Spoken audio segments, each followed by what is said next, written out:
Brethren, on this great, awesome Sabbath day, it is an honor to present the great Kahan, Matithya Hawkins. Praise Yahweh, Shabbat Shalom. You may be seated. May the peace of Yahweh be with each and every one of you. It's truly an honor to come before the called out saints of Yahweh here at the great House of Yahweh. Praise Yahweh. We have the green ears of barley have been sighted, and we sighted the moon also. Praise Yahweh. So just a little bit less, or a little bit over a week here before the great feast of Passover begins, first with Yeshua's memorial. And today's message, the title of the message this morning is Rejoice, Yisrayl is calling you to Yahweh. And the purpose is to try to get us to focus on the fact that we have been called by Yisrayl to Yahweh here at His house in these last days, whether we're actually here at the house of Yahweh in Abel, or we're gathered in from different nations or states or countries, but we have received this calling. And if you'll be turning over to Luke chapter 6, found on page 788, Luke chapter 6, verses 22 through 23. Because in the world today, we see the world faces much uncertainty, okay? And you see that Satan's trying to scramble to compete against and come against Yahweh's plan, trying to find the right man for the job. It doesn't seem like she can get the right one, so they got to, move out the old and in with the new and try to get him to bring forth this plan of Satan. But we see that Yahweh has His last day's witness established here at His house here at Abel, bringing forth the message of peace and offering the only plan to mankind that's going to change the misery, the suffering, and the sorrow that we see in the world today, which is very clearly seen today. As Pastor, a couple weeks ago after the news, he asked us, if we heard that news, if we were able to hear that, just making sure we're actually hearing these things. And when you hear these things, then you should see these prophecies being fulfilled, and it should strengthen your belief in Yahweh. And in Luke chapter 6, verses 22 through 23, it says, Blessed are you when men will hate you, and when they will exclude you and will revile you and cast out your name as evil for the Son of Man's sake. Rejoice in that day and leap for joy, for behold, your reward is great in heaven, for in the same manner did their fathers treat the prophets. Okay, we see it should be a rejoicing, and if you look at the side note G1, it says the word signifies to leap for joy or to show joy by outward gesture. It should be a joy to us to be a part of the house of Yahweh in these last days, and it should show forth through our actions. And even Pastor said, even if you're not having a great day, that you might consider, no matter, what it was that might have come up that caused, a little difficulty, he said, put a smile on your face, even if it's fake, put it on your face and actually get yourself to get into this joy, because remember, if you walk around with a sourpuss face, it kind of spreads like a contagious disease. If you'll turn over to 2 Kepha chapter 1, found on page 961.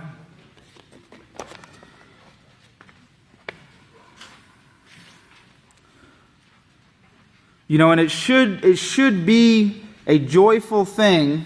Okay, we should feel this joy, and if we don't, we really need to build the joy in our minds to be a part of this great house of Yahweh and to actually be called the sons of Yisrayl, the sons and daughter of Yisrayl Hawkins, because he is the only one who is able to bring us to Father Yahweh. Okay, there's no other way to get to Father Yahweh. And then in 2 Kepha chapter 1, starting off here in verse 5, it says, And also for this very reason, giving all diligence, add to your faith virtue, and to virtue knowledge. Okay, remember this virtue means moral excellence, putting on the peaceful solution, using the statutes and judgments that govern Yahweh's laws, and to knowledge, temperance, and to temperance, perseverance, and to perseverance, holiness, and to holiness, brotherly kindness, and to brotherly kindness, love.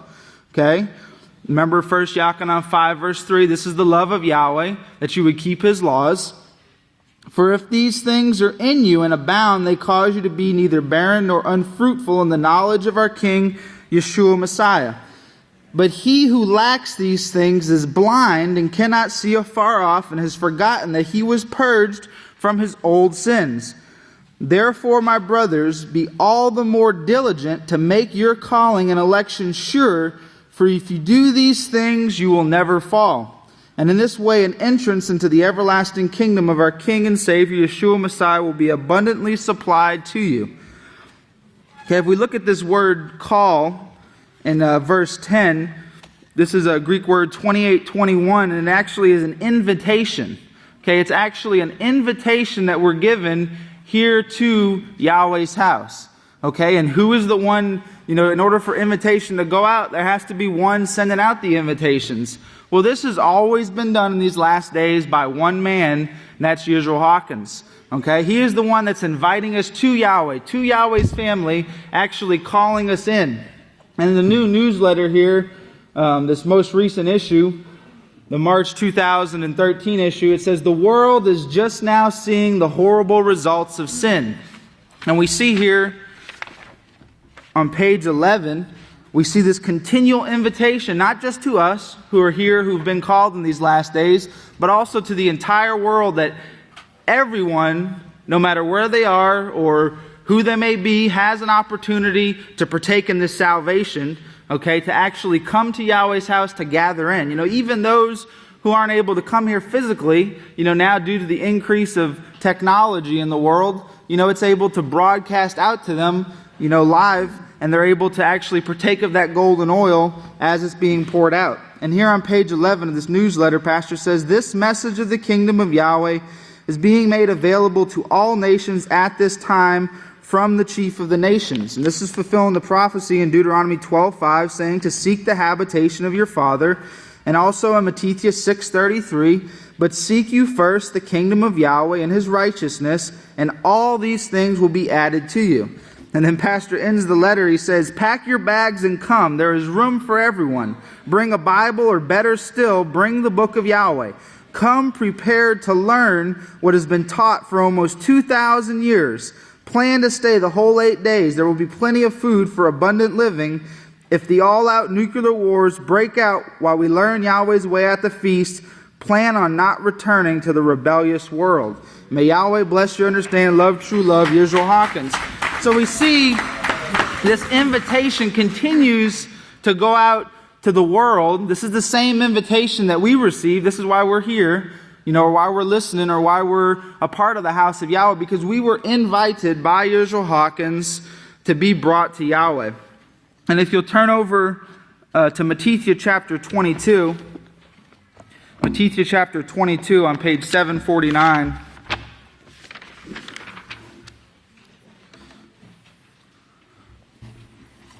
And before we read that, I'm going to read here out of the second book of Yisrael, on page 196, and this was the sermon Pastor gave on May 28th, 1993. It was Going On to Perfection, number 22, Coming to Unity in These Last Days in Agreement with the Every Word of Yahweh, which we know how the Word of Yahweh is poured out in these last days, hopefully by now. If you don't, you need to go back and get, rehearse them sermons on the two witnesses. It's only coming forth from the spokesman of the two witnesses, the last witness, the seventh Malach, Yisrael. But here on page 196 of this Going On to Perfection, chapter 22, Pastor says, if you would believe the Scriptures, you would believe that we are not just wrestling with flesh and blood alone. We are wrestling against powers that can control the mind and actually broadcast to the human mind. If you don't understand that one, get our sermon on Satan's influence over the human mind.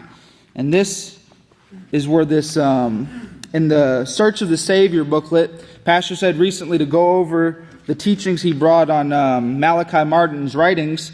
And in Search of the Savior book on page 326, Malachi Martin was saying, there's just one point we want to cover here. It's a whole interview here, but he says, real dominion is when I possess your will and supply you with the concepts by which you live. Showing that the Catholic Church, is actually the one who has dominion over the world. They possess the will of man's minds, and they control the concepts that go into man's minds. Through entertainment, through influences, through false offerings of rewards. They actually control the minds of mankind, getting mankind to desire to sin. This is what Pastor is calling us out of. calling us out of this vanity, this foolishness, calling us to Yahweh's way, which isn't, as we see, it's not like a big fancy Catholic church with these golden columns, because it doesn't matter what kind of building we're in. As Pastor said, we get so big one day we'll be out in the field, but it's the message that's being brought forth. Even with all the great power and money the Catholic Church has, they can't even solve one simple problem in the world today. They just keep creating more and more. But Pastor says, I'm sorry to say that Satan is still influencing some people because they still let emotions rule their lives instead of the laws of Yahweh. Okay, so you see how Satan gets into our life, and starts to influence us through our emotions, allowing these things to rule our lives instead of the laws of Yahweh. Hopefully you will get this out of you this feast. Satan had this lined up to keep you from believing the prophecies that are going to take place. And this is what occurs if you allow your emotions to rule your mind and rule your body and govern your thought pattern. Well, then you won't be in Yahweh's house. You'll stop keeping your eternal appointments. You'll be back in the world partaking of Christmas and Easter and Thanksgiving and all these pagan customs and festivals, and thinking that peace is coming to the world because Satan's got a new man and he's gooder than the last. Pastor said, I doubt that Satan knew some, or I don't doubt that Satan knew some prophecies, but she didn't know the laws, and that's what's important. Remember, if they speak not according to the laws and the prophets, there is no light in them. The laws are what bring you to unity and will bring you to unity if you will take every one of them. If you pick and choose from the laws so that one doesn't fit your personality or the way you were brought up, it's rejected. You are rejecting salvation as well as Spirit Holy, which you could receive today or tomorrow. Yahweh promises to give His Spirit to His house, not to every Tom, Dick, and Harry, or Francis, or Benedict in the country. What I was going to tell you before was Noah preached for 130 years. Okay, 130 years. Let's think about, how young we are compared to 130 years of preaching. Now I can see from the growth that has taken place here, and I'm sure Noah was a much better speaker than I am, but I can see the growth, the continual growth that has taken place in Yahweh's house, yet Noah had only 8 people that were saved. Did you ever wonder why this took place? Satan was working then with the same tricks that she's working with now, to strike the shepherds so the sheep will flee from them. The only thing, and she's tried many times to physically get to Pastor, which is impossible for her to do because he has the shadow of protection of Yahweh. And so what does she do? She tries to strike Pastor down in your mind, trying to get you to believe bitterness, foolishness, and false teachings. Okay, so that she doesn't care if you go to Church of Christ or Church of God or, synagogue. She just wants you to go away from this place. Just get out of here.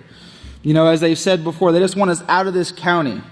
The only thing that would have kept those people with Noah is they set their minds on the every word of Yahweh and agreed to keep every law of Yahweh and not judge one another by their own feelings or their own attitudes or the way they were raised, but they did not, and they separated from him. Okay, so you can think how large of a congregation Noah had, 130 years of preaching, and only eight were actually saved. And Pastor, on page 196 here in the left-hand column, in the same second book of Yisrayl, chapter 22, he says, how many of us does Yahweh need?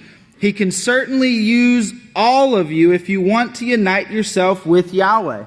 Yahweh can use every single one of us if we will unite ourselves with Yahweh.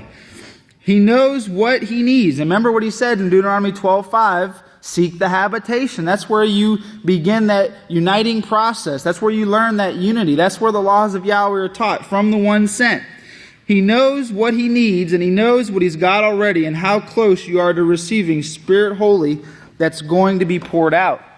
So we see this continual exhorting by Pastor to get us to see that we have to believe in the one sent, or we're not going to be able to be a part of this priesthood. And in Matthew chapter 22 here, Matthew 22 verses 2 through 5, and then 8 through 14, it says, and the kingdom of Yahweh is compared to a certain king who gave a wedding feast for his son, and sent out his servants to summon those who were invited to the wedding, but they would not come. Okay, so the invitation was sent out, but they would not come. He sent out other servants again, saying, tell those who are called, behold, I have prepared my dinner, my oxen and fatlings are killed, and all things are ready, come to the marriage. But they did not take it seriously, and went their ways, one to his farm, another to his business, another got on his iPhone, or turned on the television, or got on YouTube, or said, oh, the Pope, there's a new Pope, maybe there's peace after all. In verse 8, then he said to his servants, the wedding is ready, but to those who were invited were not worthy. Therefore go into the highways, and as many as you can find, invite to the marriage. So those servants went out into the highways and gathered together all, as many as they found, both evil and righteous, so the wedding was furnished with guests. But when the king came in to see the guests, he saw there was a man who did not have on a wedding garment. And he said to him, friend, how did you get in here without having a wedding garment? But the man had nothing to say. Then the king said to the servants, bind him hand and foot, take him away and cast him out into utter darkness. There will be weeping and gnashing of teeth, for many are called, but few are chosen. Okay, so you can see the calling goes out to many, but few are chosen. If we look back up there in verse 5, why are few chosen? Because they did not take it seriously. You remember Pastor, he said, it seems like it was just a couple weeks ago, but I was trying to look at my notes and it wasn't in this notebook. The sermon's kind of just, it seems like Pastor said something last week, but it was like a year ago. But he said recently, maybe it was in the 12th book of Yisrayl, he said 3 out of 4, okay, who are called to Yahweh's house reject that calling. Okay, so it's not a prophecy of doom like, okay, 1, 2, 3, 4, okay, you 3 get out of here. All right, you're in. You know, it's actually 3 out of 4 don't apply themselves, don't put forth the work, don't put forth the study and the learning and the training to be called by Yahweh.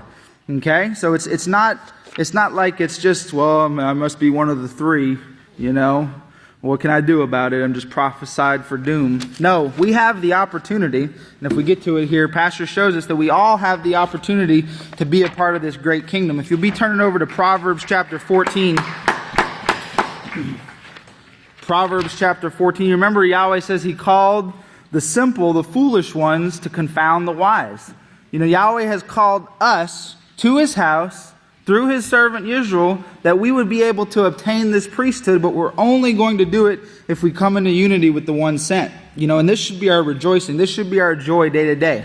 You know, granted, we have different tests and trials that we face every day, or, you know, different toes that get bashed or fingers that get hit, you know, different things that occur day by day, but it still shouldn't shake our faith. It shouldn't stop us from rejoicing in the fact that Yahweh has called us here through his servant Yisrayl.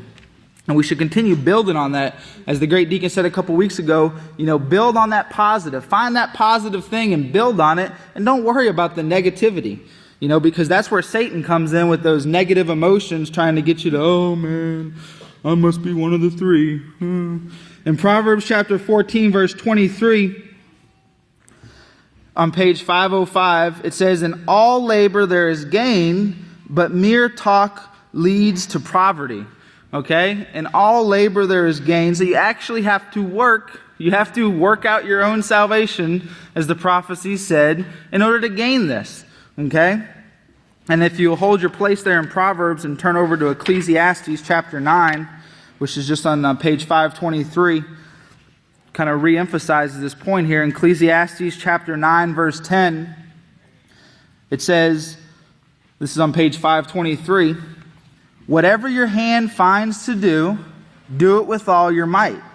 Okay, now remember that the scripture says not to go off on your own understanding. You know, it's not like whatever your hand finds to do, oh, I'm going to steal this over here. You know, I'm going to do it with all my might. No, it's whatever Yahweh has called you to do with your hands. You know, Yahweh calls you. Remember what Pastor said. We come to Yahweh's house. We receive a job. We get a position. We get a job to do. And we should do that with all our might. You know, and being called to Yahweh's house, we should put our hands to the plow and never look back. Whatever your hand finds to do, do it with all your might. For there is no work, nor device, nor knowledge, nor wisdom in the grave where you are going. And if you go back to Proverbs chapter 14, and we see the whole world, that's where they're going. They're just plowing themselves right into the ground. As you see in this new newsletter, pastors covering about all the sickness and the disease that is so prevalent in the world today. And you can see it in the news. If you have to go out in the world and work or do certain works, you can see the sickness, the disease, and the suffering that is all over the place. Reaching from the newborn or the unborn all the way to the oldest people that they have, which isn't even very old compared to some of the examples we see in Scripture. In Proverbs chapter 14 here in verse 12, it says, "There is a way which seems right to a man, but the ends thereof are the ways of death." So if we think, oh, this must be right, that should be an instant clicking point in our brain that, whoa, I better get myself in check with the book of Yisrayl, the teachings of the house of Yahweh. Ask at Abel. Don't go off on your own understanding, being led into deception by your emotions, by this influence that Satan uses in our minds. And if you turn over to Proverbs chapter 24 and verses 3 through 4, this is found on page 511. Proverbs 24 verses 3 through 4, because remember, we should be rejoicing because Yisrayl is calling us to Yahweh. Proverbs 24, 3 through 4, "Through wisdom the house of Yahweh is built. By understanding it is established, and by knowledge its rooms are filled with all precious and pleasant riches. Through wisdom the house of Yahweh is built." And that leads us over to Zechariah chapter 6 on page 719. "Through wisdom the house of Yahweh is built." So where is the wisdom in the world today? None outside of the house of Yahweh. We see right here in Zechariah chapter 6, verses 12 through 13 and verse 15. Remember what it said in Proverbs, "Through wisdom the house of Yahweh is built." And in Zechariah 6 verse 12 it says, "This is what Yahweh of hosts says, Behold the man whose name is the branch." Okay, we all know the name of the man who is the branch, right? Praise Yahweh. "For he will branch out from his place, and he, Yisrael Hawkins, will build the house of Yahweh. Yes, he will build the house of Yahweh. He will bear glory and will sit and rule on his throne. He will be a priest upon his throne, and the council of peace will be between them both." Then in verse 15, "And they who are afar off will come and help build the house of Yahweh." Yes, many in the world, all across the world, are realizing and understanding that without Yisrael Hawkins' teachings, there is no hope for mankind. They have no answers. They have no solutions. They've tried everything that's under the sun that they've done from the beginning, and they just can't do anything but blow up more people at a quicker rate. "Then you will know that Yahweh of hosts has sent me to you, and this will surely be if you will diligently obey the voice of Yahweh your Father." Well, Yisrael Hawkins is the voice of Yahweh in these last days, and we need to be obedient children. Back here on page 198 of the second book of Yisrayl, the Going On to Perfection series, number 22, Pastor says, "Keep all of these things in mind. I'm going to give you hints and clues to guide your life to get you to understand what I'm trying to bring you." Okay, keep all of these things in mind. We should be building all of the teachings of Yisrayl Hawkins we should be building upon. And he gives it to us in black and white where we can actually sit down and read. Now I know we grew up hating to read. Okay, we don't have that same desire that Pastor has, but that's another thing we have to train ourselves to do, like we're training ourselves to rejoice even through times of sorrow or trouble. We have to train ourselves to desire to study, to desire to read, so we can build that love, because in these writings, in these teachings, Pastor's going to keep giving us hints and clues to guide our life. And then in page 199, he says, "Because to stay in Yahweh's presence, you must keep Yahweh's laws, not just the ones you like." Okay, you can't pick and choose, well, this one suits me, and that one's going to keep people from stealing my possessions, and I like this one. No, you have to keep all of Yahweh's laws, all 613 laws of Yahweh, which are taught here at the house of Yahweh, only at the house of Yahweh. To stay in Yahweh's presence, you must keep Yahweh's laws, not just the ones you like, but the ones you do not like also. Let me tell you, if you will start getting your mind on the kingdom instead of emotions, instead of letting emotions rule your life, then you will find it easier to love these laws. Okay, because we won't have that influence of Satan. If you remember what he said earlier, that Satan is still influencing some people because they still let emotions rule their lives instead of the laws of Yahweh. But if we start getting our mind, set our mind in advance to have our mind on the kingdom of Yahweh, on obtaining this priesthood, on being a child, a son or a daughter of Yisrayl Hawkins for all eternity, instead of the emotions, the things that Satan tries to use to tear us down and get us to believe that, well, I must be one of the three. I guess I'm just not called that one. I'm just doomed to destruction. Instead of letting emotions rule your life, then you will find it easier to love these laws. You will start seeing why they were given in the first place. Remember, walk with me. Okay? Walk with me, Pastor says. As it says in the commercial, come take a walk with us. Let us take this walk with Yisrayl Hawkins on this straight and narrow path toward Yahweh's kingdom. That needs to be our focus. And that needs to be where we put 110% of our time into. And then on page 195 of chapter 22, Pastor says, do you remember the thousands of people who followed Yeshua? There were times when they flocked to him. One time he fed 7,000 people with a few bread and fish. We think the cafeteria line is long at feast time. Imagine standing behind 7,000 people. You go for breakfast and maybe you'll get supper if you get through in time. That's a pretty story, but it wasn't too beautiful the way it turned out. There are actually thousands of people who followed Yeshua and who flocked to him at one time. He fed 7,000 people at one time and 5,000 people at another time. Yet the way the story wound up, only 120 people received Holy Spirit. Okay, look at those odds. Only 120 people out of 7,000 or 5,000, out of 12,000 people here that's recorded. Now that is very sad. If you put those statistics to the little group we have here, which we are a little group at this time, it may just be a few of you. The way you can prevent receiving Spirit Holy is not paying attention to find out how you can become in unity with Yahweh.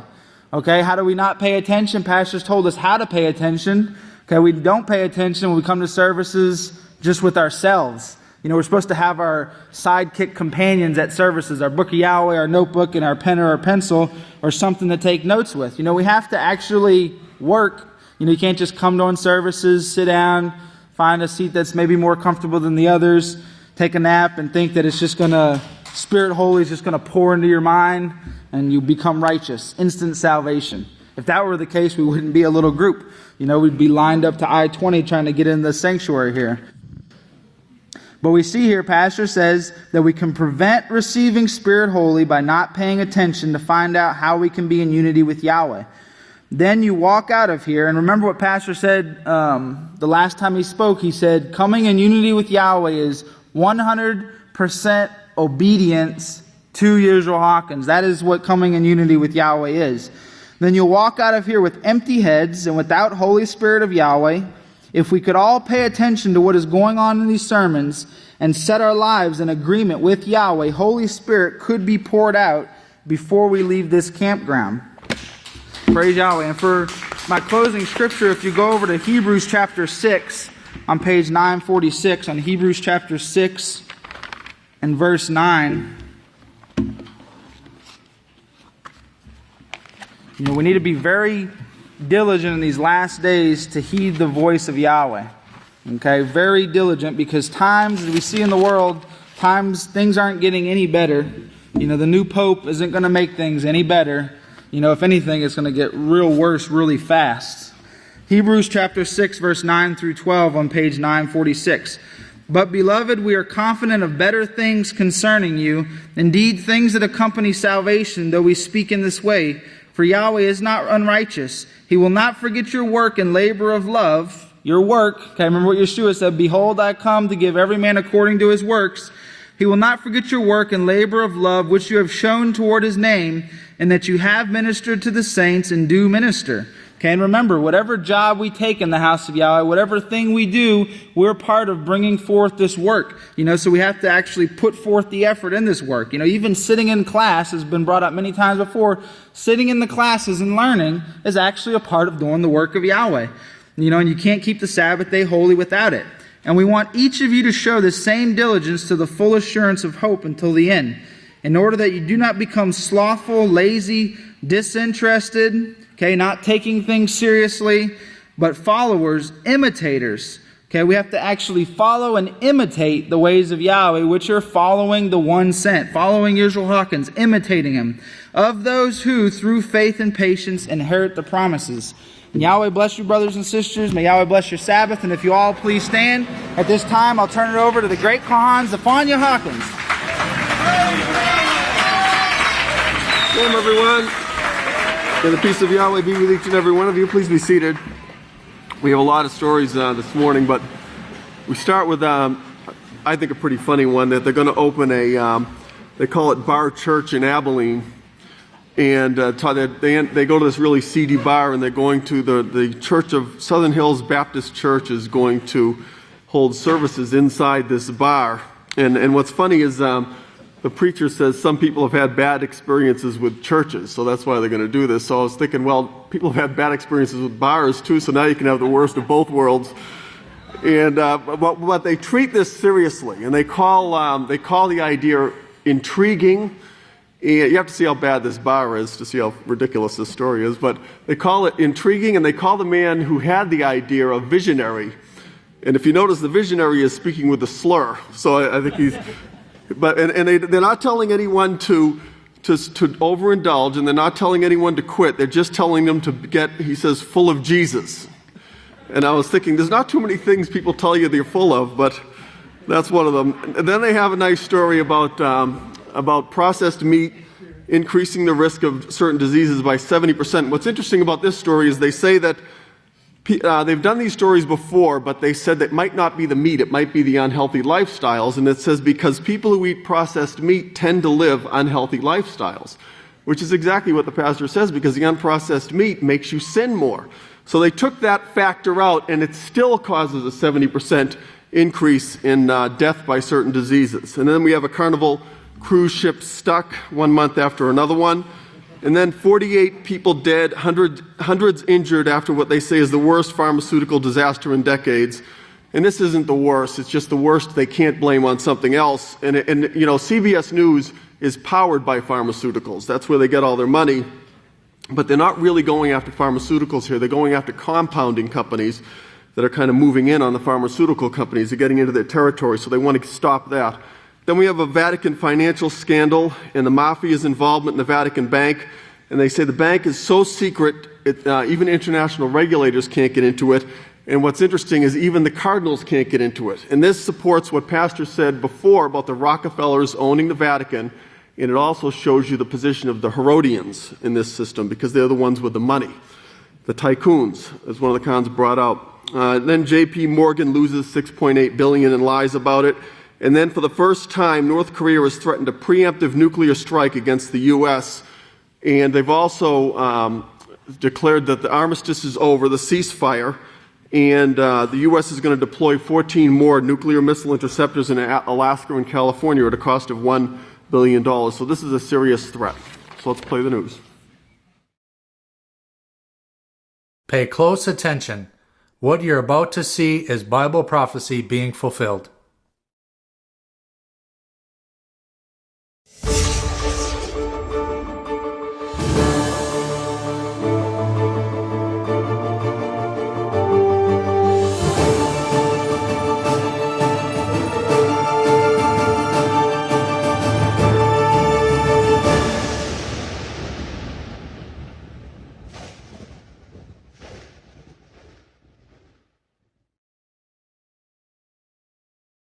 Welcome to another edition of YPN News, bringing you news as it relates to Bible prophecy. Now, we start off today's broadcast with news from Abilene, Texas. Now, as shocking as it may seem, two Abilene, Texas men are turning a bar into a church and will be soon holding services there. One of the inventors says the idea came to him while talking and praying with people over a drink, and they admit that people have had bad experiences with churches, and this may give them the opportunity to open up. Now, the visionaries say that they are not telling anyone to overindulge in alcohol, but they are also not telling them to stop drinking, but rather encouraging people to get full of Jesus. Yeah. Now, the first service inside the bar will be held Sunday, March 24th. All right. A European study found that people who eat a lot of processed meats, now take a note of the meats that they're mentioning here, because they are specific meats, like bacon, ham, and salami, they tend to have an unhealthy lifestyle and are more likely to smoke and to eat fewer vegetables and fruits, and often have a greater chance of earlier death. Those who ate as little as 2 sausages and a piece of bacon increased the risk of dying of heart disease by nearly 70% and dying from cancer by 11%. Those are staggering numbers. Now, some cancer experts advise avoiding processed meats altogether. Now, the authors of this study suggest rather eating smaller amounts of red meat rich in nutrients and minerals, which they say appear to be beneficial. But, of course, it has to be the right red meats. That's correct. You can't eat kangaroo, even though it might be red meat. It's not beneficial. Now, another crippled cruise ship, ironically named the Carnival Dream, caused stress and unrest to its nearly 4,300 stranded passengers who boarded in Florida headed for St. Martin. Intermittent power outages caused elevators to shut down, and it caused the toilets to malfunction. Reminiscent of the recent Carnival Triumph cruise, the ship that lost power, stranding people for days in terrible conditions such as overflowing toilets and people sleeping on deck. Now, so far, 17 of the Carnival Triumph passengers filed suit today in federal court alleging negligence on the part of Carnival Cruise Lines. Carnival Dream passengers were flown back to the U.S., given a partial refund and a 50% discount on the next cruise. I don't think they're going to be taking a cruise anytime soon. I don't think so.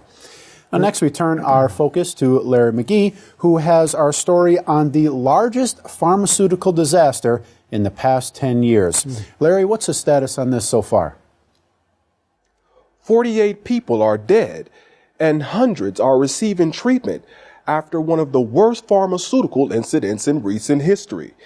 It began last fall when a pharmacy called New England Compounding Center, or NECC for short, shipped a contaminated steroid to 23 states. The steroid produced by NECC was injected into almost 14,000 citizens seeking relief from pain. The compound, however, was contaminated with fungus, and this is a sample of the fungus growing inside the spinal fluid of one of the patients. Many of the patients or victims have been hospitalized repeatedly over the months, receiving treatment with agonizing antifungal medications, which one patient described as unbearable and to which another attributes hallucinations, which included distorted faces and flying body parts. NECC was exempt from any FDA oversight because it was supposed to be just a compounding pharmacy, limited by law to producing specialty drugs for individuals, one prescription at a time. Why then had it shipped 17,000 vials of toxic steroid? A former salesman for NECC, speaking on the condition of anonymity, says the company sent drugs throughout the nation to 3,000 hospitals and clinics, and the necessary prescriptions were often fraudulent. Clinics provided pages of false names as obvious as John Doe and as outrageous as Homer and Bart Simpson. According to the salesman, clients were fully aware of the illegal nature of their purchases. But if you're a buyer, he asks, who is looking to cut costs, and you can purchase a product at half price, well, what are you going to do? According to the salesman, many buyers these days will take the 2-for-1 using NECC. The New England Compounding Center was recently shut down, and its president, Barry Cadden, is the target of a criminal investigation. But despite all of this, the multi-billion-dollar pharmaceutical industry is showing no signs of a change of mind.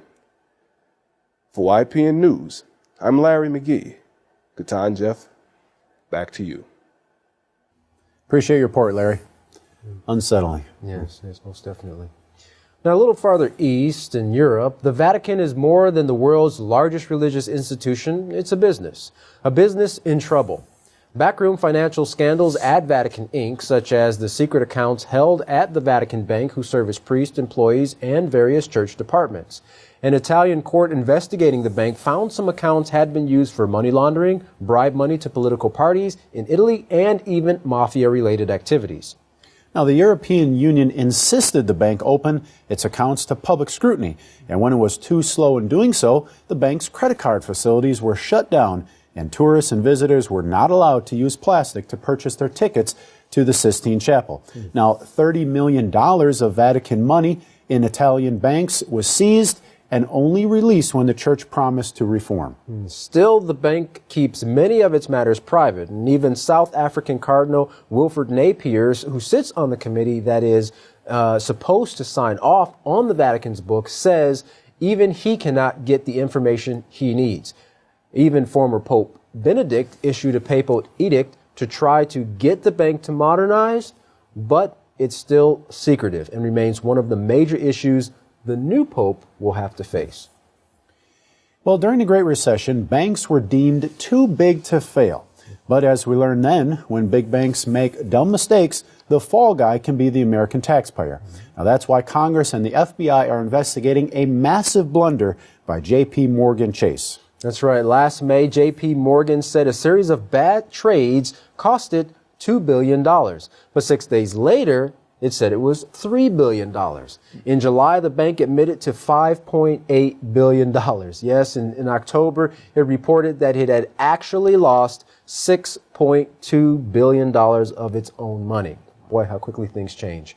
How did that happen to a bank where executives boast about their talent for controlling risk? Well, the star witness of the Senate hearing, former Chief Investment Officer Ina Drew, oversaw the J.P. Morgan Chase unit that racked up more than $6 billion in losses in an epic trading blunder. Now, Drew, who was forced to resign last year, said clearly mistakes were made. She also blamed the London unit responsible for the trade, saying he minimized reported and projected losses and hid from me the important information regarding the true risks of the book. And of course, hard to do your job if you don't have all the information. That's correct. Senators said the nation's largest bank also hid the size of its growing losses from government regulators at the office of the comptroller of the currency. The Senate chairman addressed the bankers saying, "Your internal report showed $1.2 billion in losses, according to your records, but you told the OCC that the losses were $580 million. A new 300-page Senate report that examined 90,000 bank documents found that J.P. Morgan Chase ignored its own internal controls and risk levels. In one phone call, Bruno Ixel, the so-called London whale who executed the huge derivative bets that led to the losses, said, "I can't keep this going, and I don't know where my boss wants this to stop, but it's getting idiotic." Economists say the laws are a little bit complicated when it comes to things like this, but it does appear that there was a willful effort by J.P. Morgan to conceal the size of its losses and to slow the reporting. The FBI is investigating the case. The Senate report says the bank's pushback extended to the top levels of J.P. Morgan Chase. One banker even screamed at examiners and called them stupid. Well, we go from Wall Street incompetence to Wall Street deceit. Now, today we learned that two affiliates of a hedge fund called SAC Capital will pay more than $615 million to settle charges of insider trading. The government says that two affiliates of SAC learned confidential information about 4 companies and then traded in them before the public had the same information. A criminal investigation is still underway. Now, as the UN approves tough new sanctions, a new sharp warning of all-out war comes from North Korea. Thousands upon thousands of North Koreans rallied today around a North Korean general delivering that stunning threat, a first-strike nuclear attack with a vow to engulf Washington, D.C. in a sea of fire. Now, they're threatening a nuclear preemptive attack, which has never been done before. The new young Korean leader, Kim Jong-un, is now lashing out against the South Korean and U.S. military exercises and today's new stiff UN sanctions. Now, analysts say North Korea is still years away from perfecting a nuclear weapon, but they're getting closer all the time. Now, Katan, keep in mind, those were the same analysts that said they couldn't fit the bomb on top of the missile, and then 2 weeks later, they were able to do so and tested it. Yeah, that's a little scary. Even though North Korea does not yet have a missile capable of hitting the continental U.S., you have to take this seriously, and of course, America says that it is. We already have satellites in space, he said, radars at sea and on the ground designed to detect a missile launch. Then dozens of intercepting missiles could be fired from California and Alaska to take out enemy missiles, even nuclear ones before they reach America. But he continued, the system is far from foolproof. Now, however, the immediate threat from North Korea is far more conventional. They could fire on South Korea, America's ally, like they've done before. The president of Plowshare Fund said, this is how wars start. Threats become maneuvers, then they become exchanges, they're met with more retaliation, and pretty soon you have World War I or Vietnam. Now, this is also a renewed concern here tonight about these mobile missile launchers in North Korea, which could fire rockets capable of hitting South Korea. Now, there is nothing imminent, but these threatening statements, of course, have everybody on edge. Yes, I would imagine. In response to the escalating nuclear tension with North Korea, Defense Secretary Chuck Hagel said he is deploying more missiles on American soil against the chance of an incoming threat. Hagel said North Korea, in particular, has recently made advances in its capabilities and has engaged in a series of irresponsible and reckless provocations. Now, 14 interceptor missiles designed to shoot down an incoming nuclear warhead will be added to the 30 already based in Alaska and California at a cost of $1 billion. Now, how much added security will that buy is subject to debate due to their less than consistent test records. Interesting. U.S. intelligence does not believe North Korea has a missile capable of reaching the U.S. at this time, but the sight of a mobile intercontinental ballistic missile parade last year heightened concerns they are working very hard to develop one. Former Defense Secretary Robert Gates once said North Korea could have an ICBM by 2016. However, the extra interceptor missiles to shoot it down won't be in place until 2017. Wow. Yeah. Well, you're definitely not going to want to put your stock in that. That's for but sure. There is something that you can trust in, and that's the message that's coming here from Yisrayl Hawkins. Hold on there, Jeff. Thank you. Thank you. This just in. Apparently, Yisrayl Hawkins and the House of Yahweh have just sighted the new moon in Abelin, Texas, the first moon, the moon of Abib, which sets the feast for Passover.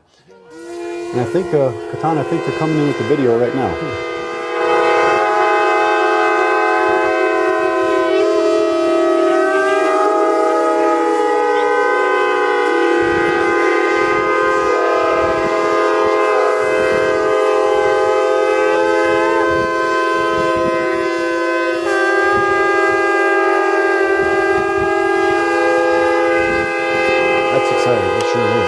Prepares for war, the House of Yahweh is preparing for another eternal appointment.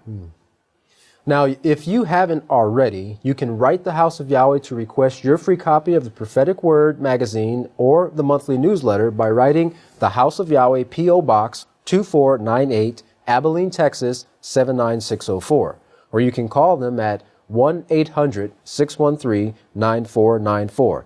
And don't forget to visit them on the web at www.yahweh.com. And if you'd like to send an email, you can write them at info@yahweh.com. And for all other calls outside the United States, please dial the number on your screen. Don't go anywhere. Up next is Yisrayl Hawkins, giving you hope in a dying world. From all of us here at YPN News, I'm Jeffrey Heimerman. And I'm Katan Alexander. Thanks for watching.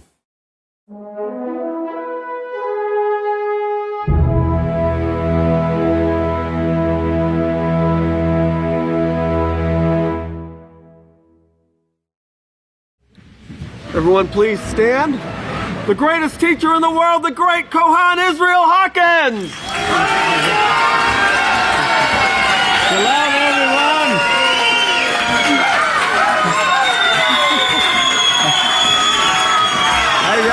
quiet today.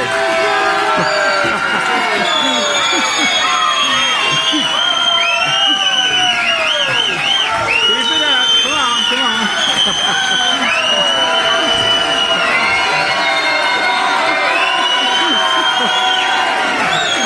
You might be seated.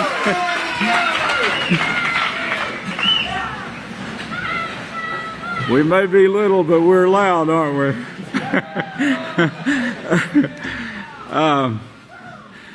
Let's see, I guess the first thing, may the peace of Yahweh be with each and every one of you. We have a kind of a special thing today for the Lamb's Book of Life.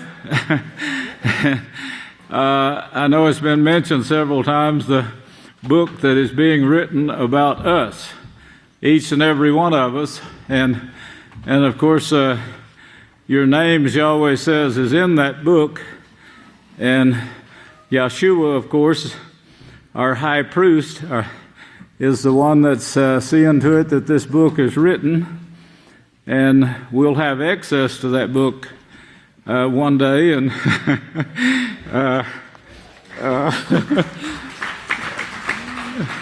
from the things we see in Scripture, I bet it's rich in knowledge and humor and the anticipation. I know Yahweh is very joyous right now with His house and bringing forth the work that we're doing. And, of course, Yeshua, who's guiding it. But if you go over to Malachi, now, this is kind of a special event because it's we're getting ready for a special feast, and with Yeshua as our guide, we're looking forward to honoring Him greatly this feast, and Yahweh with praise Yahweh with the gold garments and hopefully everyone will get those. If you haven't got your name in, get it in. We'll strive to still get it. But we want to honor Him greatly with song and praise. And this, to me, it comes deep within my heart to do so. I've never felt so much emotion, love, the need of showing honor until this last year. And in fact, I had a oh boy, don't start that. I had kind of a jealousy for Yeshua for many years because of the position that man holds, and I've known I could never wear his shoes, I could never fulfill his job, but now I love him like Yahweh Himself, and that's. And that's developed in the last year, and I've seen it develop in others too.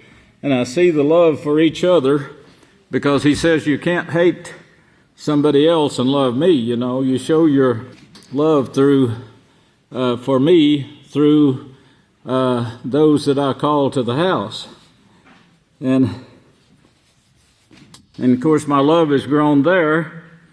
And I think that's the only reason I realized that I had this love for Yahweh and Yeshua and the great job, plan that they're bringing forth. And you're in that plan, of course, and your names are written in this Lamb's Book of Life right now. And praise Yahweh. And He knows that you have passed many tests. Now, here in Malachi 3 and verse 16, I've heard Kohan Benaiah mention this a lot of times, and verse 16 and 17, then chapter 3 of Malachi, he says, Then those who reverenced Yahweh spoke often one to another, and Yahweh paid attention and heeded them, took note of what they were doing. And a book of remembrance was written in his presence of those who gave reverence to Yahweh and who thought upon his name. And they will be mine, says Yahweh of hosts, in that day. Now he's speaking, of course, of salvation in advance, of course. They without us would not make it. They without Yahshua would not make it. We have a job to do, as Yahshua had a job to do. He passed his test, and he's now sitting at the right hand of Yahweh. We have passed many tests. I don't know how many more tests are yet to come, but we will be at the left hand of Yahweh. And that's what's shown in Scripture. In that day, when I make up my jewels, I will spare them as a man spares his own son who serves him. Don't think by that he's going to overlook their sins. Not at all. But the fact is, they will need help from you in order to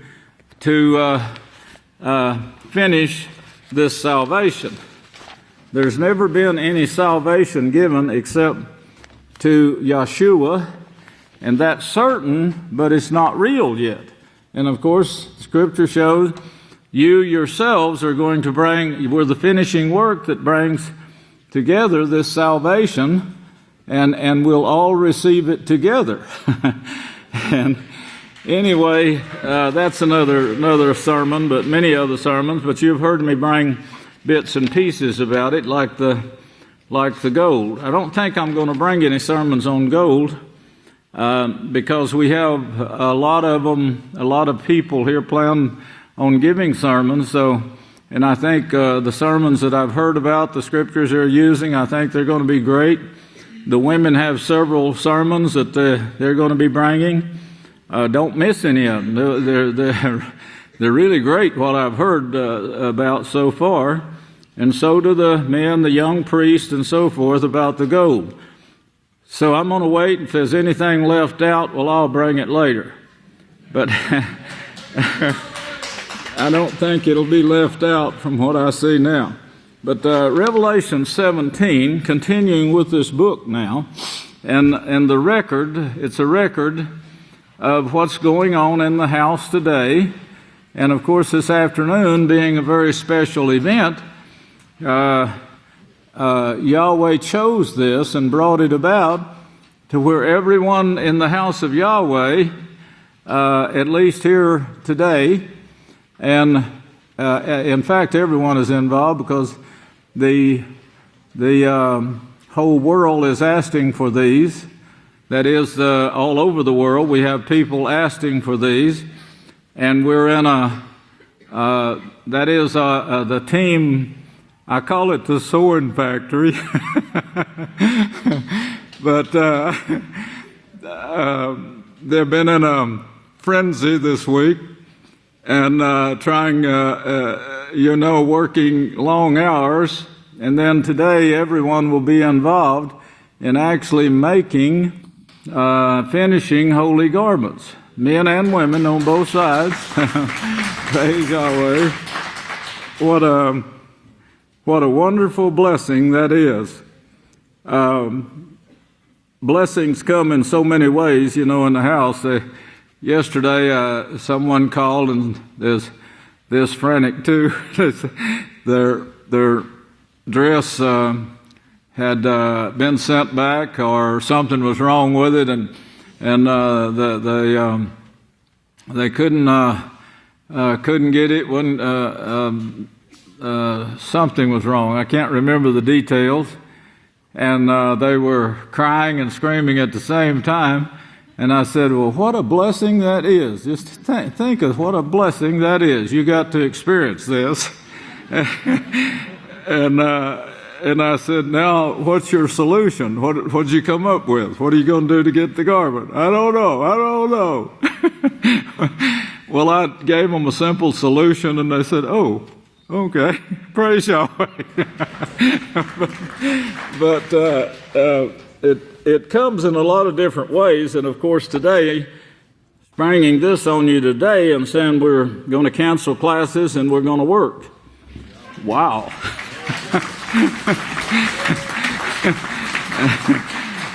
And some hypocrites are saying, work on the Sabbath day? Yeah, Yeshua is our perfect example, and we're going to let him know it today, as always. Praise Yahweh. But in chapter 17 and verse 7 now, he says, and the Moloch said to me, why are you astonished? I will tell you the mystery of the woman and the beast that carries her, which has the 7 heads and 10 horns. The beast that carries her. Now look at verse 8. The beast that you saw was. Now he's talking about the beast that we see today and what's taking place right now before our eyes in the Catholic Church with this, and it's already started with this new Pope. I can't read you all of this, but NATO Defense College. Now, I bet it's more offense than defense, but this is new. A NATO Defense College in Rome offers strategic level courses on political, military issues. Here's the church at Rome. The church in Rome offering this on military issues designed to prepare selected personnel for NATO and NATO-related appointments. Well, why on earth would that organization be supported by the Catholic Church or the Pope? Let's see, another article, it says, this is come straight from the Vatican. Now we must help those people who live between the Tigris and Euphrates. We must help them to live in peace and to be reconciled among themselves. They have already suffered too much. Now we must help the Aloha government. But we must face facts. The child has been born. It may be illegitimate, but it's here, and it must be reared and educated. I want to show you something up close here, the staff, and see if you can see this. If I can get it close enough for you to see it. You see what he's holding in his hand? This right here is a snake. It comes up here, curls around the cross, 2 crosses, double cross, and then comes down here, and here's its head right there. The serpent. This is the new Pope. It says, Vatican deploys its division in Iraq. The Vatican deploys its division in Iraq under the banner of NATO. Well, NATO, you know, is the Pope's army. Now get this. An interview with Cardinal Sodano and an editorial in Avenar invoke greater military support for Aloha's government and for the emerging Iraq democracy through the heavy deployment of troops from the Atlantic Alliance. It's so beautiful here how we see this, especially if you remember the sermons and you see this part of history being developed here now, coming to pass. In an editorial by the newspaper's leading expert on international policy, Porus, a professor of the Catholic University of Milan, Abelin, reminded Europe and the West of its duty. Reminded Europe and the West of its duty now to assure free elections in Iraq by it reinforcing their military presence in the country through the only body with necessary resources, NATO. And that's how it ended with the word NATO, the Pope's army following the serpent. Well, of course, the serpent is shown to you in Revelations 12:9 that deceives the whole world. And he's saying peace now. He's going to bring forth peace. Well, I've heard that in many scriptures, the prophets prophesying this.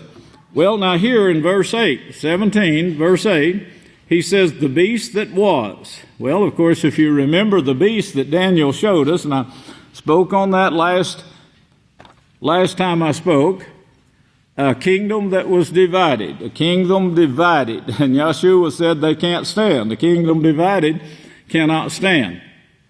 Well, here we see the beast. So you know who it's speaking of now.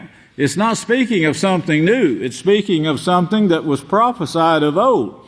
You see the beast that was and is not. That is, they've hidden. They went and hid in the Vatican, in the 7 hills of Rome. The beast that was and is not. It hid for a while until the House of Yahweh started exposing this group of 12 tribes who is led by the great roving armies of the earth right now, divided but still doing the same thing. And it's speaking here of this. Notice, it was and is not and will ascend again. Well, of course, it's ascending big time out of the bottomless pit, of course, showing here its desperation and contempt and of course war. That's what they're setting up here for right now, is war, big time war, coming against all who won't worship Madonna. If you saw that on the news this week, the Pope said first I'm going to go see my Madonna. Now, that story was changed quickly, but it came out on the news and we got it. And then he says, I'm going to see Benedict. I'm going first to see my Madonna, and then I'm going to see Benedict. Well, they took that off of the air quickly, came out with another one and said, oh no, the Pope is not going to see Benedict, maybe sometime later. And they corrected almost everything he said. They took out the word Madonna and put Virgin Mary. That's the second article. That's what you'll find now when you look this up. But we got the first one.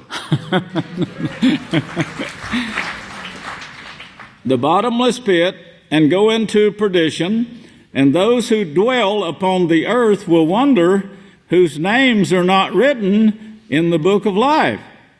From the foundation of the world, foundation. Now, y'all remember that when you're studying this word gold. Don't forget the word foundation. Gold, foundation, purity, foundation, your foundation, purity, the golden oil that's being poured into your head right now. I said one time I could unscrew the top of your head and pour this in. Well, that's the way it's pictured, of course, but it takes one step at a time. But you come, think of the knowledge you have, brethren, right now that no one in the world has but you. Praise Yahweh. When they see the beast that was and is not and yet is. And of course, you're seeing it emerge right now, right in front of your eyes. And everyone's going to start wondering. Let's turn over to Revelations 20. These are tears of joy. Revelations 20 and verse 12 here. And I saw the dead, small and great, standing before Yahweh, and the books were opened. And then another book was opened. Now, you may not believe, you may not grasp this right now, but in offering salvation at the first, that's what he offered. But if you remember, it was all mixed up, and so it was withdrawn. And of course they were turned to this mixture, and that's what you see today. And when he gave King Nebuchadnezzar, or Nebuchadnezzar is the Hebrew, the only correct way to pronounce it. It's a Hebrew name, and it's a Hebrew king that he gave it to. In fact, all of those kings he mentioned were Hebrew. But he said, I'm going to give you this kingdom, but it's going to be divided. And if you will take that now and remember those words right there, and we'll go into Deuteronomy here in a little bit if we have time, and see this prophecy showing you this very thing, and this beast once again being renewed and come forth with the finished product of chapter 18 of Revelations, where it's actually destroys itself, and in this great war that is building, the other nations that Malachi Martin said are going to be attacked.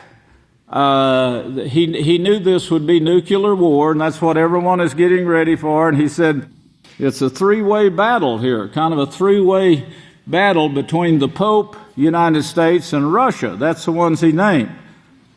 And, of course, that's the three main powers that you have there, but it's being run by what is called the quartet, which includes the other one, the fourth one. And then he said that each one of these hope to come out on top. Well, in this great beast emerging now that we see here in Revelation, just read in Revelations, and then the house of Yahweh, of course, is also shown here with salvation. And in verse 12, he says, And I saw the dead, small and great, stand before Yahweh, and the books were opened, and then this other book was opened. Another book was opened. Now this is a book that brings forth life.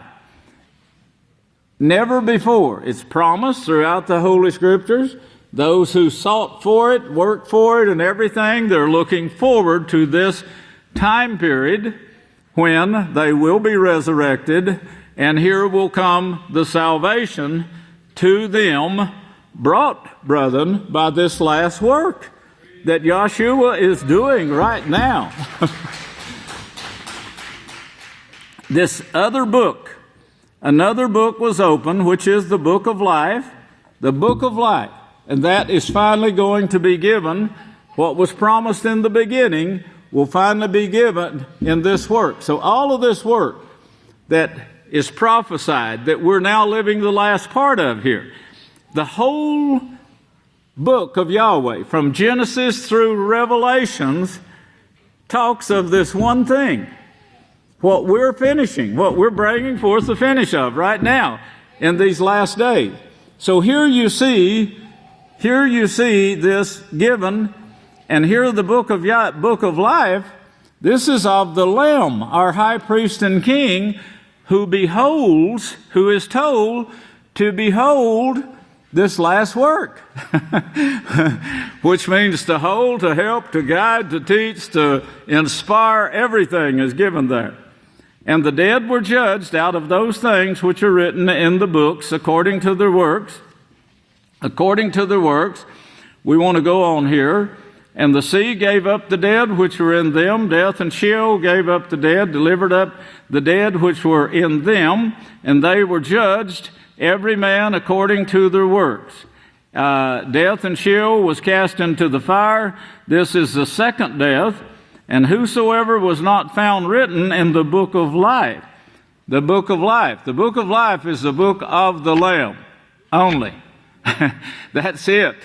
And he's judging and will judge again when these are raised, along with, of course, his 12 disciples. If you glue them in, they're part of that foundation, of course, that foundation. Not the finishing gold, but they're part of the foundation and will be used as judges at that time.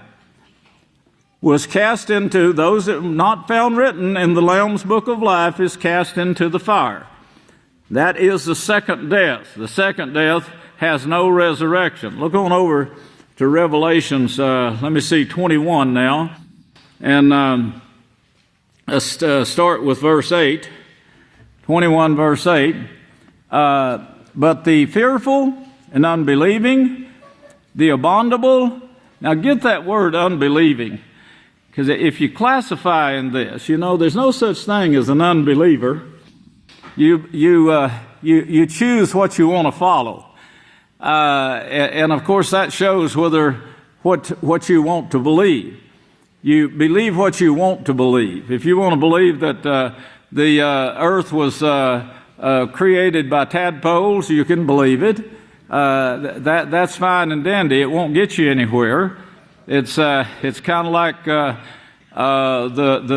top movie of the week this week. I don't know if you saw it. I didn't see it. I probably will. I'll probably rush out there after services and biggest bunch of junk. The Great Power of Oz. The Great Power of Oz. So it brought in over $80 million the first day. And those people left there with their mind as empty as they came. There's nothing there at all beneficial. It's like Christmas, Halloween, Easter. It's all stupidity. But they spent $80 million the first day to see this bunch of junk. Try to figure out something beneficial about looking at that show for an hour.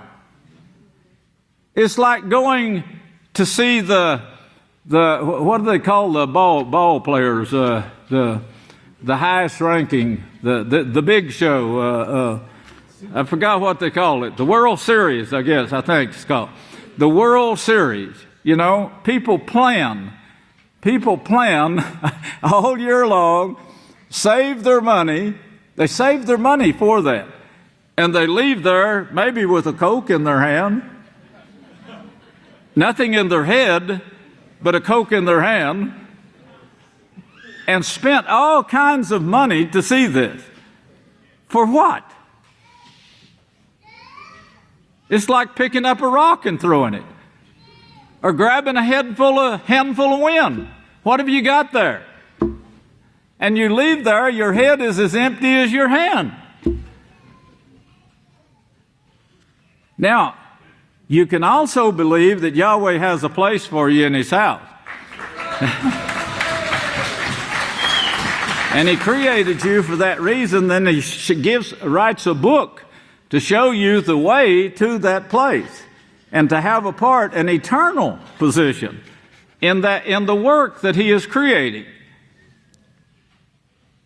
These gods have been fighting throughout the universe for many millions or billions of years, ever since Yahweh created the universe and set these beings upon it. They've been fighting. And He says He tells them the right way to go, but of course they haven't done it. He created the earth and they destroyed the earth. He rebuilt the earth and says, now I'm going to make man in my image, after my likeness, and I'm going to give them authority to rule the earth and the universe. I'm going to put it all under these people that I'm creating right now. And He writes this book showing how to get there. There's never been anything like this, and people try to deny it and say, oh, this just evolved. You know, it's... I used to poke fun at that this atheist, you know, and they teach this in school, you know, and I said, well, look at this woodpecker. He's got to have a double bone in his head or he won't survive. How long did that take for him to develop that? Now, he can't survive without this worm, and he can't get that worm without that double head, that double bone in his head. Well, that's the reason we don't see any woodpeckers today. They all died trying to develop a double bone. Or maybe they developed a double bone and there wasn't any worm evolved yet. So they all died. You see how stupid this is? Now, you can run after anything like that you want to. The world is full of it. Just visit a church and you'll see the stupidity that's poured out there. Or you can come to the house of Yahweh and start gathering the gold, which will actually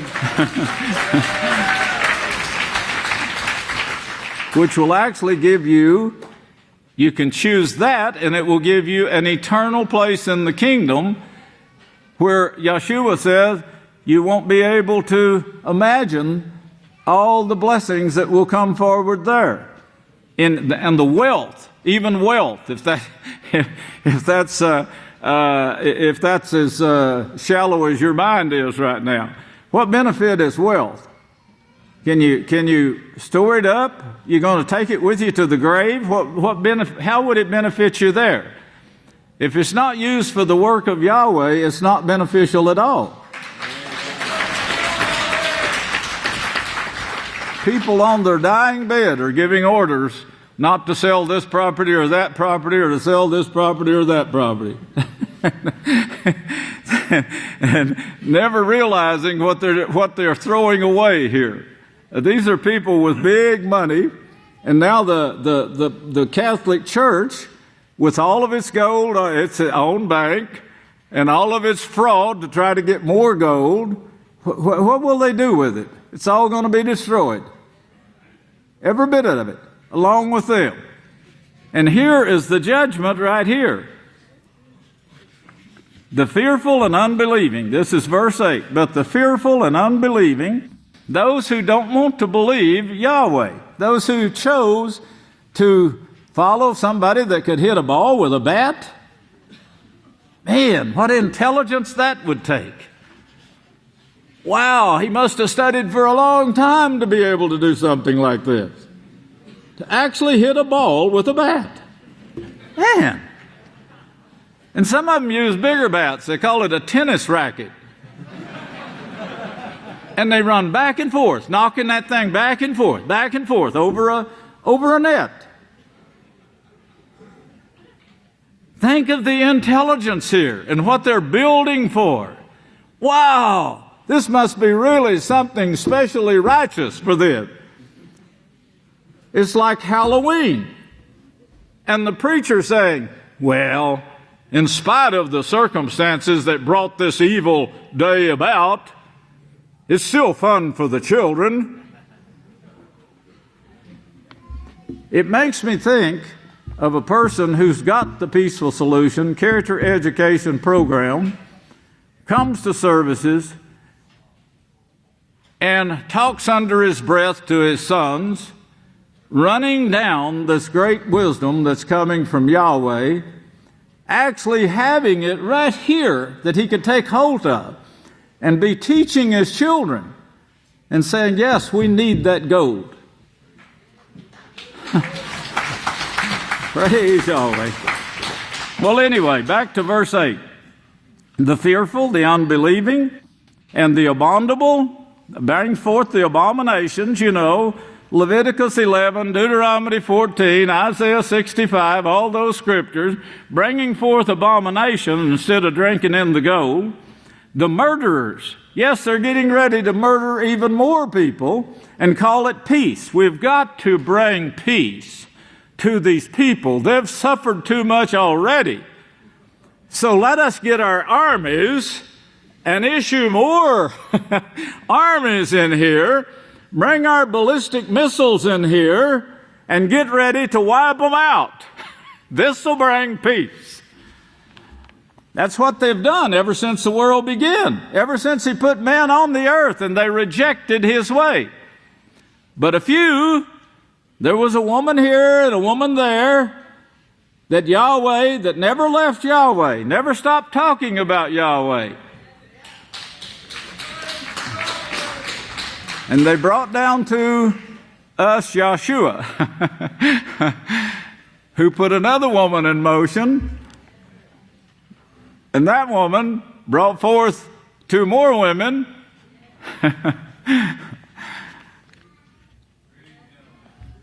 Those will get salvation. That is, I believe that they will be judged fit for salvation at the judgment. That judgment's going to take many, many years. It won't all be done at once. But they will live and enjoy and prove themselves while they're living and work with us. We'll work with them. All of them that's lived before us, you're going to be the top, the greatest teachers in the kingdom of Yahweh, brother. That's what Yahweh calls you. Now, let me make that clear. My son Yedidiah, y'all remember him?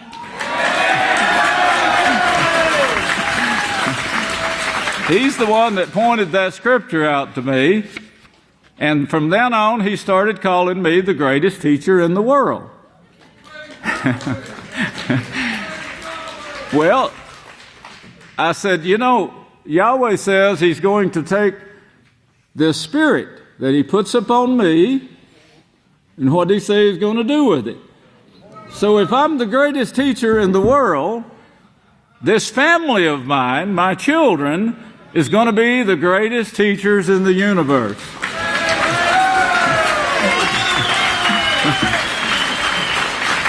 And he says, these words will never leave your mouth, nor will they leave the mouth of your children forever. Isn't that beautiful?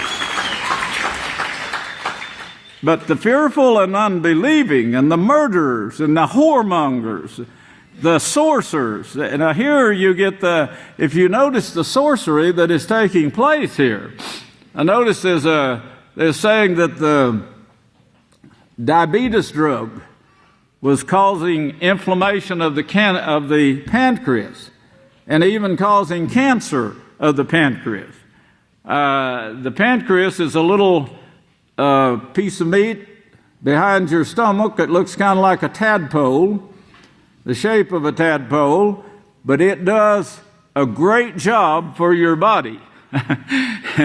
And without it, you have to take the drugs to supply, and they don't supply all your needs after you get rid of that. It's kind of like a thyroid. You know, you can never replace what the thyroid does. They've been at it for years. They can't replace. They get near it with their synthetic junk, but they can't get all the elements that's found that the thyroid only produces in your body. Same way with the pancreas. But they give these diabetic drugs, and it causes inflammation. Then the lawyer is standing by and saying, if you've taken these drugs now, you have some money coming. You have some money coming my way to my office. So come on and let's get that money. I need that money for my law firm that's standing behind you to get your money. Lawyers are going to have their place in the lake of fire along with the Masons. I heard of lawyers, by the way, that would team up and they'd say, there's a person up here that has a claim, I think, that we could sue on, and I think if we work together, we could probably get so much money out of the insurance company, and we'll split that money. So they frame up cases, and of course, this is legal. Well, this is today's world. It's legal for the drug departments to bring these drugs and give it to the people, and then sue the companies and get their share of the monies, of course.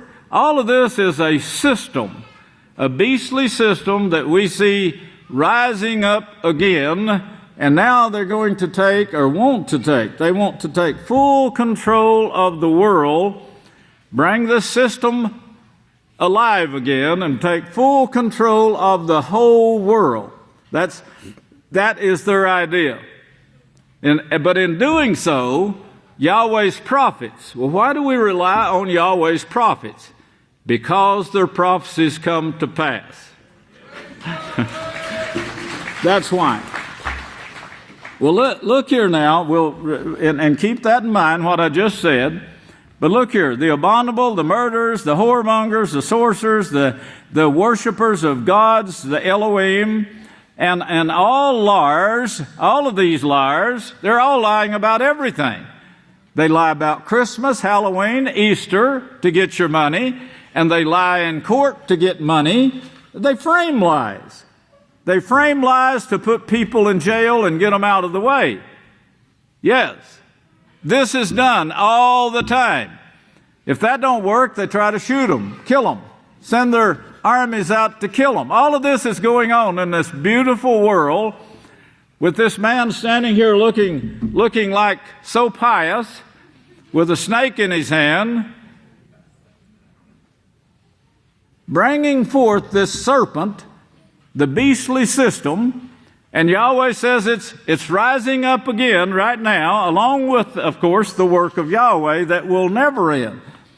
The saints will be given the kingdoms, Yahweh said. The saints. And they will possess it forever. But He's allowing the 12 tribes to go their own way, and He's saying every minute what it will bring you. Well, His prophets said it's going to bring you the nuclear war, bring you the nuclear bombs. You saw that out of one of our great deacons here today. It's going to bring you the nuclear bomb. Yahweh prophets prophesied that. Could you prophesy that? You know you couldn't. No way. You can't tell me what'll occur to you in the next 10 minutes. You could have a heart attack and keel over. A plane could come through the roof of a building and kill you. Think about it. There's no way these prophets, there's no way you can prove them wrong. It's here in front of you, everything they said. And you tell me you don't believe? You'd have to be an idiot not to believe. But then the world is full of idiots, even intellectual idiots. Well, here he says all liars will have their part in the lake of fire, which burns with fire and brimstone, which is the second death. This is in chapter 21, and we're in verse 8 there now. Look on down, verse 9. And there came to me one of the seven, Malachim, who had the 7 bowls full of the 7 last plagues, and talked with me, saying, come and I will show you the bride, the Lamb's wife. Well, this is the judgment, of course. And of course, the bride, the Lamb is here to judge all of those who lived before us. Bride, the Lamb's wife. And in verse 10, and He carried me away in the Spirit to a great and high mountain, a great promoted place. Same as in Isaiah, great high mountain. In the last days, the mountain, the promotion, it means promotion. That's Isaiah 2:2. Remember? That prophet said, in the last days, I will establish my house. Why would He have to establish it? It was existing. Why would He have to establish it? Prophecies said it would be destroyed. And the place where it sat would be like a bare desert. How did He know that? It couldn't be just a man that wrote those scriptures. Well, in the last days I'll establish my house. Well, He says, verse 10, and He carried me away in the Spirit to a great and high mountain, a promoted place, and showed me that great city, the holy Yahweh Shammai, descending from heaven, from Yahweh, descending from Yahweh. Now look on over to verse 27 with that in your mind. and there will by no means enter into it, anything that defiles. Well, if you can believe that the house of Yahweh was established in the last days, you can believe what the house of Yahweh is bringing you to be. He's bringing you to be a being that will never defile again. This is coming from the pure oil. Nothing is going to enter this house. The bride, the lamb's wife, in the house of Yahweh is going to be judged undefilable. Undefilable. Nothing that defiles nor works abominations. The Catholic Church and all Christianity, all the world today is working abomination. And they tell their people, you can't even know. You don't even know what you're eating when you eat this stuff. Yes, your body is defiled by it. You don't know what you're eating when you go to the doctor and the doctor gives you a shot with mold in it. And they say, why did this company do this? It wasn't even supposed to be doing this. They can't trust themselves. And the chaplain in the White House says, God, wake up. Save us from ourselves. Well, God is not wanting to save you. God is wanting to destroy mankind. It's Yahweh that's wanting to save you. And He will. Nor works of abomination. You see that? Abominations. That is shown in Leviticus, the 18th chapter. You should familiarize yourself with that chapter. It shows the abominations and how they are brought forth that destroy your mind and makes you want to run off into la-la land instead of spending your time searching for Yahweh's righteousness. That's the first thing you should be seeking for. Neither a lie, but only those written in the Lamb's Book of Life. That Lamb's Book of Life is being written right now, and this afternoon some names are going to be going down in it as having worked on Yahweh's Sabbath, making holy garments to bring forth holy people, golden people. Turn over to Zechariah 6. Zechariah 6, now with everything you've brought there. This wasn't the sermon that I got tied up here on today. This was just something that somebody told me I should bring, and I said, yeah, I guess you're right. Okay, chapter 6 of Zechariah, found on page 719. 719. Remember the Lamb's Book of Life. It's being written right now in Yahweh's established house. It's all being worked out by Yahshua Himself. If you look at verse 11 of this chapter 6 now. Chapter 6, verse 11. Take the silver and gold and make crowns. This is positions. Call for a position in Yahweh's house. In this last calling that is the greatest of all, throughout all the 7 works. And you're sitting here and being able to partake of this and receive a position, an eternal position. That's what it's talking about. Take the silver and gold and make crowns and set them on the heads of Yahshua. Now, this says son of Yazedek, but if you look over at the margin or look in Strong's Concordance, and it will tell you this word is Yahweh. Yahshua, son of Yahweh, the high priest. Hebrews 10:21 says he's now high priest over the house of Yahweh and now sits at His right hand until His enemies are made His footstool.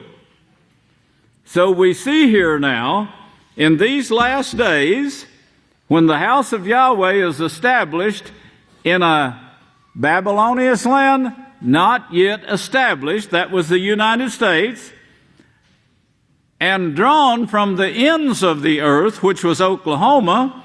I notice the new pope is claiming that now, as Venezuela or whatever town he came from was the ends of the earth.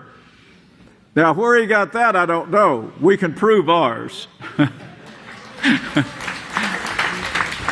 I noticed too they weren't dressed in the scarlet red that represents blood.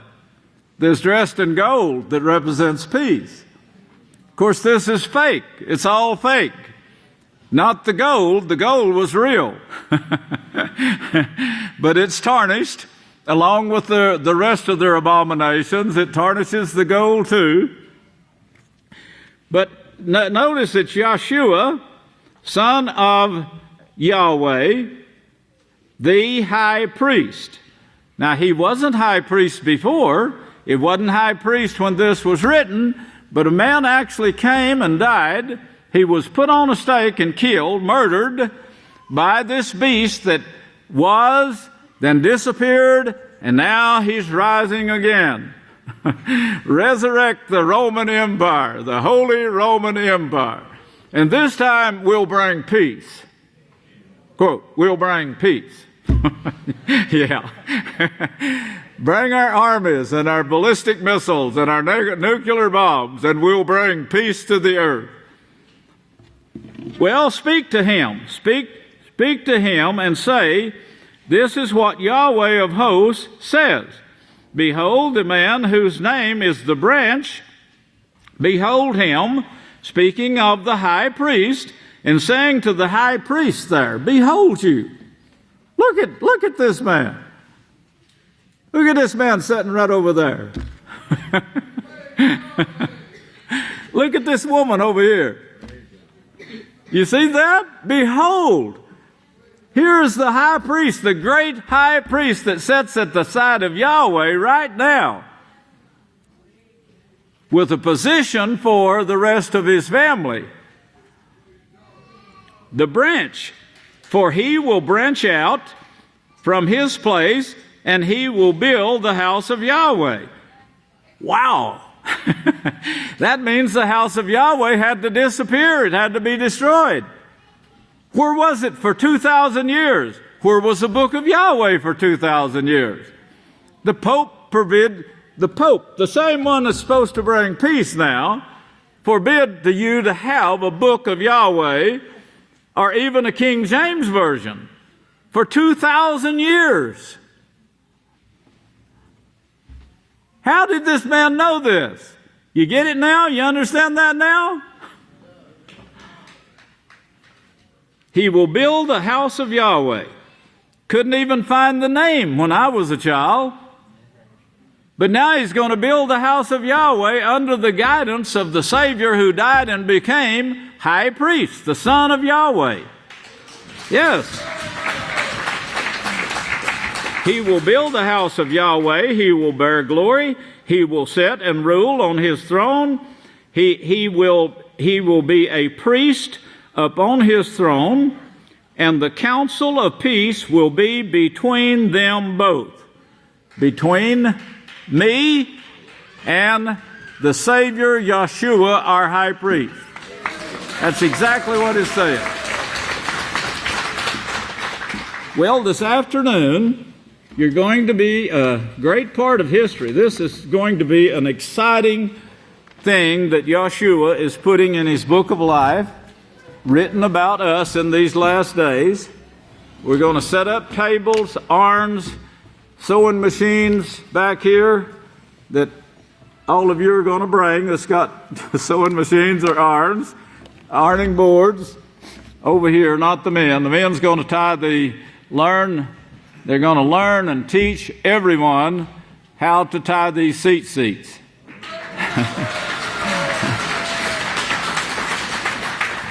Someone said they bought one in Israel. I said, did you know the name is not in it? No. They said, what name is in it? Well, the word God and Lord, El. They took the name out of the seat. It's easy to do. All you got to change is one little string. And it removes the name Yahweh from his 613 laws that's represented there. We do it right here. We do it under the inspiration of Yahweh. So the women, bring your sewing machines, ironing board if you got an ironing board. If you don't have a sewing machine, come anyway. We'll have other things for you to do here this afternoon, but the classes will be canceled, and we're going to build the holy garments gold holy garments. Praise Yahweh. May Yahweh bless you, and I'll turn the services back to the next speaker. I love you.